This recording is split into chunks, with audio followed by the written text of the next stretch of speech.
मंजिल तक पहुंचाने के लिए जनता ने जो संघर्ष किया, जनता के उस संघर्ष की विजय होने के उपरांत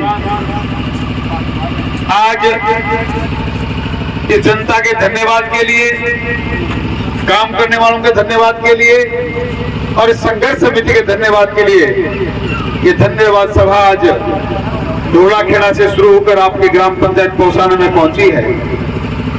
मैं उपस्थित जन समुदाय का बहुत बहुत अभिनंदन करना चाहता हूं, स्वागत करना चाहता हूं, बच्चों और मातृशक्ति को प्रणाम करना चाहता हूं कि वाकई आपने इस गांव में आज पहली बार इतिहास रच दिया। देखिए, चुनाव नजदीक है, इसको में कोई दो राय नहीं है, पर कुछ लोग ये कह रहे थे और उनका कहना भी वाजिब था। मुझे जोश में एक बात मेरे से निकली, लोगों ने कहा अगर बुढ़ा झुंझुनू में नहीं बचा, नीम का थाना चला गया तो क्या करोगे। अब साहब किसान का बेटा हूं, गर्म जोश था और सोच समझ के हम कुछ बोला भी नहीं, लेकिन भगवान ने मेरी बात सुनी। मैंने कहा अगर ऐसा नहीं हुआ तो आत्महत्या कर लूंगा। कुछ लोगों ने कहा चाहे जैसे बोल जाते हैं, मरना इतना आसान नहीं होता, लेकिन आपको एक बात बताना चाहता हूं, आप जिस समुदाय के इतने लोग, इतने मातृशक्ति और इतने किसान पुत्र जहां बैठे हों और उनके मन में कोई बात और उसकी सफलता मिल जाए तो इस बात के लिए जान की जाए तो कोई बहुत बड़ी बात नहीं। कुछ लोगों ने यह भी कहा था हम ये कह रहे हैं कि तुम तो आत्महत्या करोगे नहीं, अगर झुंझुनू जिले में गुड़ा गोड़ जाएगा तो हम मर जाएंगे। उनको कहना चाहता हूं अपनी बात को याद कर लो। चुनाव में अभी 4 महीने शेष है, हम आपके नहीं तो आप चुनाव की चर्चा करना चाहते हैं। नहीं, मैं ऐसे एरे गहरे लोगों के बाद व्याख्या यहाँ करना चाहता कि किसने क्या किया, कि ये दुनिया है, इसमें बहुत से लोग रंग बदल कर आते हैं चले जाते हैं, इन बात से कोई फर्क नहीं पड़ता। मैं तो आपसे मात्र 4 बात करना चाहता हूं, उसके बाद आज मुझे जल्दी जाना भी है, मैं दिल्ली जाऊंगा। क्या 5 साल का समय आपने भारतीय जनता पार्टी की वसुंधरा जी की सरकार का देखा जिसमें मैं आपका विधायक था। एक व्यक्ति उठकर मुझे कह दे एक भी भाई से भाई की लड़ाई का मुकदमा दर्ज हुआ, किसी की हत्या हुई, किसी से कोई गुंडा टैक्स वसूला गया, किसी के साथ कोई और अन्याय हुई। अरे हमने राम राज स्थापित करने की कोशिश की, नारी शक्ति का सम्मान हमारी सरकार के समय हुआ, हमारी सरकार ने कानून बनाया, अगर कोई महिलाओं का असम्मान करेगा, नारी के साथ किसी प्रकार का व्यभिचार करेगा, बालिकाओं के साथ बलात्कार करेगा तो उसको फांसी के फंदे पर लटका दिया जाएगा। इस सरकार ने इस बात की खिलाफत करी, हमारे कानून के खिलाफ ये लोग बोले। किसान का लोन माफ किया आपके सामने कई लोगों के नाम बता सकता हूं, आपका 50-50 हजार रुपया लोन माफ हुआ। हमने फिर किसानों के खाते में 50-50 हजार रुपया डालने का काम किया। हमने आपका टोल माफ किया, ये सड़क पर लेने वाला टोल आपके समय, हमारी सरकार के समय बंद हो चुका था। हमने बिजली के बिल माफ किए। वर्तमान सरकार कह रही है पहले गहलोत साहब की फोटो लगाओ, फिर रजिस्ट्रेशन कराओ और फिर बैंक में खाता खुलाओ। अरे ये नहीं होगा तो कोई बिजली का बिल माफ नहीं होगा, ये सारा का सारा ढकोसला है। हमारी सरकार ने कहा किसान के बाप का नाम हो, दादा का नाम हो, 10 रुपए की मोटर पूरी फ्री है। ये काम हमारी सरकार ने किया। वर्तमान सरकार ने आपको क्या किया, क्या दिया?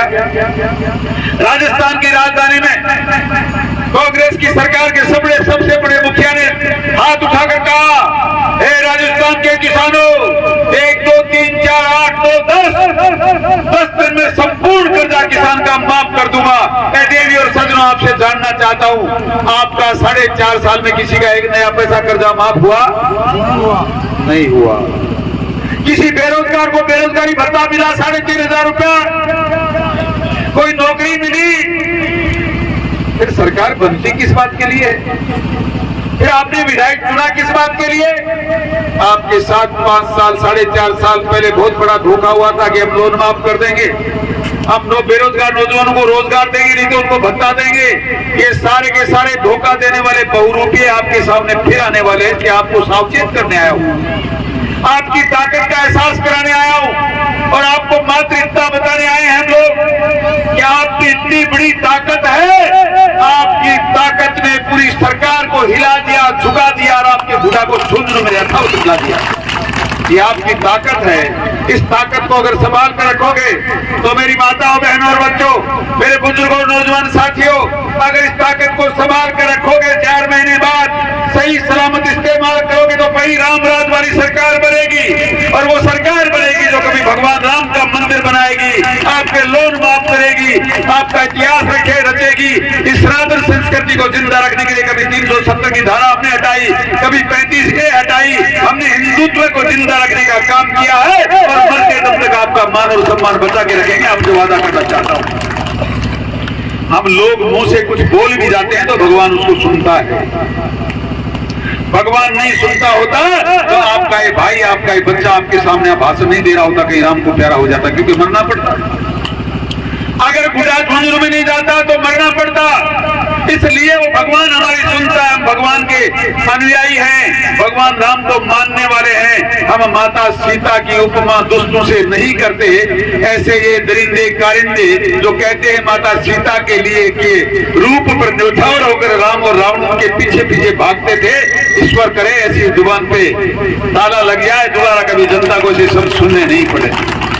मैं तो आपको मात्र इतना बताना चाहता हूँ कि आने वाले समय में आपके पड़ोस में हमारा भाई किसान का बेटा महावीर झाझड़िया की हत्या हुई, वो हत्या दोबारा ना हो जाए। बाबूलाल मणकस की कोई हत्या ना कर दे, बाबूलाल सैनी की और मदनलाल मणकस की कोई हत्या ना कर दे, इंसानों के हाथ पैर ना टूट जाए, माता बहनों की अस्मिता के साथ कोई खिलवाड़ ना कर दे।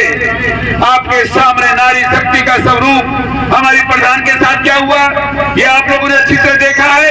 अनगिनत जगहों पर मैं उनसे मेरे मुझे बोलना नहीं चाहता, ऐसे ऐसे बेविचार दलित समाज की बेटियों के साथ हुए हैं। मैं तो दलित समाज के लोग जो यहाँ उपस्थित उनसे कहना चाहता हूँ कि हमारी बेटियों के साथ अन्याय हुआ, बलात्कार हुआ, बेविचार हुआ और 89 मुक्त में दलित समाज के खिलाफ SC/ST के एक्ट में दर्ज हुए। और उसी व्यक्ति के जिसको आपने जनता को जो ये कहता था कि मेरा पहला प्यार है, जो आपका नेता था, आपके हमारे वोटों से चुन कर गया, उसने स्वतंत्र मुकदमों पे FIR लगा दी। स्वतंत्र मुकदमा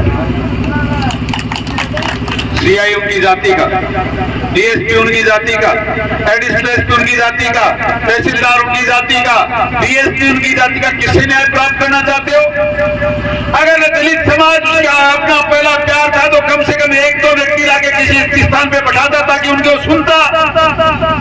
वो नहीं कर सकता, वो नहीं कर सकता। ऊपर से आप बुरा मत मानना, मैं मेरी जबान से नहीं कहना चाहता, पर दलित समाज के बुजुर्ग और नौजवान साथी और माताओं वो कहता है कि पैर की जूती पैर में अच्छी लगती है। मैंने कजोर जी को कई बार सुनवाया है। ऐसे लोगों को वोट देते हो?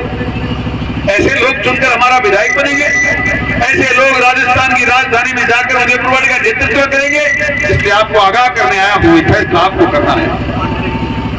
ये फैसला आपको करना है। 4.5 महीने बाद आप अगर फिर दोबारा कोई गलती कर देंगे तो इस उदयपुर का सत्यानाश आधा तो हो चुका है, पूरा सर्वनाश आप लोगों के हाथों से हो जाएगा।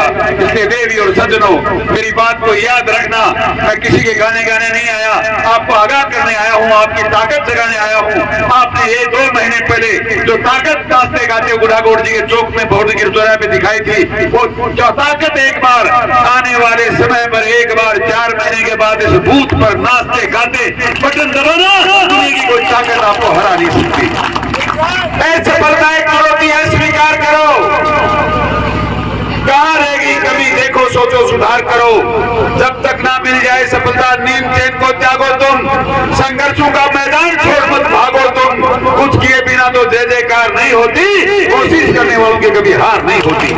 आप लगे रहिए, समय बहुत कम बचा है, यही कोशिश में लगे रहेंगे तो हम जीतेंगे। सफलता हमारे कदम झुकेगी। जिस प्रकार आज सरकार झुकी है उसी प्रकार सारे लोग आपके सामने झुकेंगे और आप सरगोर बन जाएंगे। मैं शहीदों की धरती पर आप सबको प्रणाम करना चाहता हूँ। इन शहीदों को तो हमेशा रास्ते आते जाते नमन करता ही और आपसे कहता हूँ कि भगवान का रूप है। ओछाड़ा गांव में इस प्रकार की शहादत देने वाले लोगों की प्रतिमाएं देखकर लगता है कि ये गांव सनातन संस्कृति को कभी भूल नहीं सकता, कि हमारे शहीदों की याद को कभी भूल नहीं सकता। सकता। हम इनको नमन करते हैं, इनके माता पिता को नमन करते हैं, इनके वीरांगनाओं को नमन करते हैं, इस धरती को नमन करते हैं, और इस गांव में रहने वाले एक एक बच्चे को, महिला को, बुजुर्ग को नमन करते हैं और प्रणाम करते हैं कि आप ऐसी शहीदों की धरती पर रहते हैं। आपके यहाँ कभी न्याय नहीं, वैसा हो नहीं सकता। मैं समझता हूँ कि 4 महीने बाद आप न्याय करेंगे, हम इस बात का भी इंतजार करेंगे। और आपको बताने का एक धन्यवाद और देने आया हूँ, एक धन्यवाद और देने आया हूँ। लोग कहते थे कि ये जनता है, आज इनकी समस्या है, इनको नीम का दाना में मिला दिया, इसलिए गुढ़ागौड़ जी में आए हैं। मेरी छाती आज सेना मेरा फूल रहा है कि गुढ़ागौड़ जी जितने आए उससे 4 गुना लोग यहाँ आए हैं। इस बात के लिए आपको बहुत बहुत धन्यवाद। अब एक अंतिम निवेदन और करके मैं मेरी वाणी को विराम भी दूंगा, फिर आपके यहाँ से रवानगी भी लूंगा। 10 साल हो गई आपके बीच में, कभी ब्याह में, कभी शादी में, कभी स्वामणी में, कभी रसोटन में आपने बहुत जिमाया, बहुत बुलाया। माताओं, आपसे भी कहना चाहता हूँ, 29 तारीख को मंगलवार को उबड़ी वाला बालाजी में हम सब आपके सहयोग से एक छोटी सी स्वामणी का आयोजन कर रहे हैं, और मैं पोरसाना के समस्त ग्रामवासियों को सेग या न्योता देके जा रहा हूं कि आप 29 तारीख को 10 बजे से लेकर शाम को 8 बजे तक वहां प्रसाद का आयोजन रखा है। आप सबकी सब वहां जरूर आना। मात्र शक्ति नहीं आएगी तो फिर दोबारा फिर देखना, मैं भी नहीं आऊंगा, वो न्योतो है बराबर को, वोट आपकी जगह ही मन जिमाए तो मुख धन जिम्बा ने बुलाए 29 तारीख ने मंगलवार ने जरूर सारा का सारा बजा जो। बहुत बहुत धन्यवाद। जय हिंद, राम राम साहब।